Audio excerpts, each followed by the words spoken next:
Você já se sentiu pequeno olhando para o céu noturno? Cada ponto de luz é uma estrela, muitas vezes com seus próprios planetas. Mas e aqueles espaços vazios entre elas? Por décadas, achávamos que eram apenas escuridão. O grande telescópio Hubble nos mostrou que não era bem assim. Ele apontou para um pedaço aparentemente vazio do céu por dias e revelou que o vazio estava, na verdade, cheio de galáxias. Mas em 2023, o telescópio espacial James Webb não apenas olhou para esse vazio, ele olhou para o início do tempo. E o que ele encontrou lá, nas profundezas do universo primitivo, não foi o que esperávamos.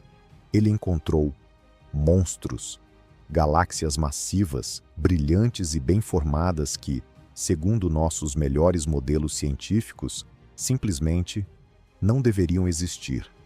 Neste vídeo, vamos explorar as descobertas que estão tirando o sono dos astrônomos. Prepare-se para conhecer as galáxias impossíveis que podem forçar a gente a reescrever a história do nosso próprio universo. Para entender por que essas novas descobertas são tão chocantes, primeiro precisamos lembrar da receita que os cientistas tinham para construir uma galáxia. A história começava há 13,8 bilhões de anos, com o Big Bang. No início, o universo era uma sopa quente e densa de partículas. Com o tempo, ele se expandiu e esfriou. A gravidade, a grande arquiteta do cosmos, começou a trabalhar, puxando nuvens de hidrogênio e hélio para formar as primeiras estrelas. O modelo padrão, conhecido como Lambda CDM, era a da nossa grande teoria sobre a evolução do universo. Lambda representa a energia escura, a força misteriosa que acelera a expansão do cosmos. E CDM significa Cold Dark Matter, ou matéria escura fria. A ideia era que essa matéria escura, invisível e massiva, formava halos gravitacionais, como poços invisíveis no espaço. O gás normal, como o hidrogênio, era então puxado para dentro desses poços, se acumulando até ter densidade suficiente para acender as primeiras estrelas. Esse modelo nos dizia que o processo era lento e gradual. As primeiras galáxias deveriam ser pequenas, irregulares e um pouco caóticas, como pequenos vilarejos cósmicos. Com o passar de centenas de milhões, ou até bilhões de anos, esses vilarejos iriam colidir e se fundir, crescendo lentamente até se tornarem as metrópoles estelares que vemos hoje, como a nossa Via Láctea. Essa era a história que todos os nossos dados, do Hubble e de outros telescópios, pareciam confirmar. Era uma história lógica de crescimento gradual. O problema é que o James Webb tem uma visão muito melhor. Por que o James Webb vê coisas que o Hubble não conseguia? A resposta está na luz infravermelha. O universo está em constante expansão. Pense nisso como um pão com passas crescendo no forno. À medida que o pão, espaço, se expande, as passas, galáxias, se afastam umas das outras. A luz que viaja por esse espaço em expansão também é esticada. É um efeito chamado redshift cosmológico, ou desvio para o vermelho. É parecido com o som de uma ambulância. Quando ela se aproxima, o som é agudo. Quando se afasta, ele fica mais grave. As ondas sonoras estão sendo esticadas. Com a luz, acontece o mesmo. A luz visível, emitida por uma galáxia há bilhões de anos, se estica tanto que, quando chega até nós, ela se transformou em luz infravermelha, que é invisível aos nossos olhos.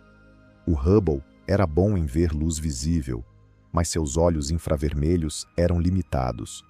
O James Webb, com seu gigantesco espelho dourado de 6,5 metros e seu escudo solar do tamanho de uma quadra de tênis para se manter absurdamente frio, foi projetado especificamente para capturar essa luz infravermelha antiga. Olhar no infravermelho é como ter uma máquina do tempo. Quanto mais fundo olhamos, mais para o passado viajamos. E foi exatamente isso que os cientistas de programas como o SEARS e o JADES fizeram em 2023. Eles apontaram o Webb para o passado mais distante que já conseguimos ver. E o que viram desafiou a lógica. E aqui estão elas, conhecidas por nomes de catálogo como JADES GSZ130.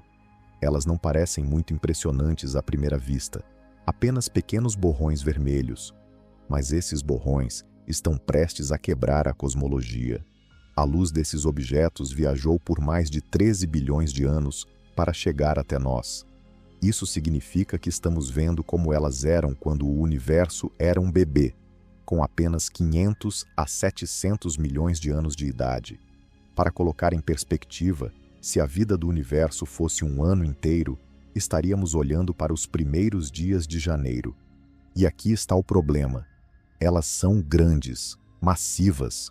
Algumas já continham centenas de milhões de estrelas e tinham formatos de disco bem definidos. Pelos nossos cálculos, o universo simplesmente não teve tempo suficiente para construir algo tão grande e organizado tão rápido.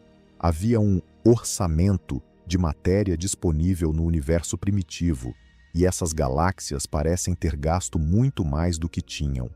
É como escavar uma vila da Idade da Pedra e encontrar um arranha-céu de aço e vidro no meio dela. Simplesmente não faz sentido. A receita que tínhamos, de crescimento lento e gradual, não consegue explicar como esses gigantes cósmicos se formaram tão cedo. Pior ainda, a análise da luz dessas galáxias sugeriu a presença de elementos químicos mais complexos, que só poderiam ser forjados no interior de várias gerações de estrelas. Mas onde estava o tempo para várias gerações de estrelas nascerem, viverem e morrerem? Então, se o nosso modelo antigo não funciona, o que está acontecendo? Os cientistas estão em uma corrida para encontrar novas explicações, e algumas delas são alucinantes. Teoria 1. Estrelas anabolizadas. Talvez as primeiras estrelas do universo, as chamadas estrelas de população 3, fossem muito, muito maiores do que pensávamos. Gigantes feitos apenas de hidrogênio e hélio, que viveram rápido e morreram jovens em explosões colossais, semeando o universo com os ingredientes para novas estrelas de forma muito mais eficiente. Se a matéria-prima para novas estrelas foi disponibilizada mais cedo e em maior quantidade, talvez isso pudesse acelerar a linha de montagem galáctica. Teoria 2. Buracos negros gulosos. E se os buracos negros supermassivos, que hoje vivem no centro das galáxias, não cresceram lentamente? A teoria padrão diz que eles começam com uma estrela massiva que morre e depois vão comendo gás e outras estrelas por bilhões de anos. Mas e se eles já nasceram enormes, a partir do colapso direto de nuvens de gás gigantescas no universo primitivo? Um buraco negro de colapso direto atuaria como uma semente gravitacional, um verdadeiro aspirador de pó cósmico, acelerando drasticamente a formação da galáxia ao seu redor. Teoria 3. A matéria escura não é tão fria assim. O nosso modelo se chama matéria escura fria, porque supomos que ela interage muito pouco, apenas pela gravidade. Mas e se ela tiver alguma propriedade desconhecida? E se a matéria escura puder interagir consigo mesma de uma forma que a ajude a formar halos densos muito mais rapidamente? Isso poderia criar os poços gravitacionais necessários para as galáxias gigantes nascerem antes do previsto. Ou, e essa é a possibilidade mais intrigante, talvez a nossa compreensão sobre a própria gravidade ou sobre a energia escura, a força que acelera a expansão do universo, precise ser revisada. Talvez as regras do jogo no universo primitivo fossem diferentes. Essas galáxias impossíveis não são um problema. Elas são uma oportunidade. A ciência não avança quando as respostas confirmam o que já sabemos, mas sim quando as observações quebram as nossas expectativas.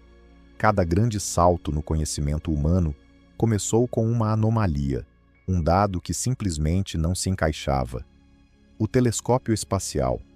James Webb não está apenas nos mostrando belas imagens do cosmos.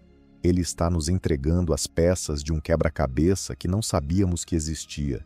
Ele está nos forçando a ser mais criativos, a questionar nossas suposições mais fundamentais e a admitir que, sobre o universo, ainda somos aprendizes. Entender a origem das primeiras galáxias é entender a origem da nossa própria casa cósmica, a Via Láctea. É parte da nossa história de origem. Cada novo borrão vermelho que ele encontra no abismo do tempo não é apenas uma galáxia, é uma pergunta. E encontrar as respostas para essas perguntas será a maior aventura científica da nossa geração. Uma aventura que está apenas começando. Qual dessas teorias você acha mais provável? Ou você tem uma ideia completamente diferente? Deixe sua opinião aqui nos comentários. Eu adoraria ler o que vocês pensam.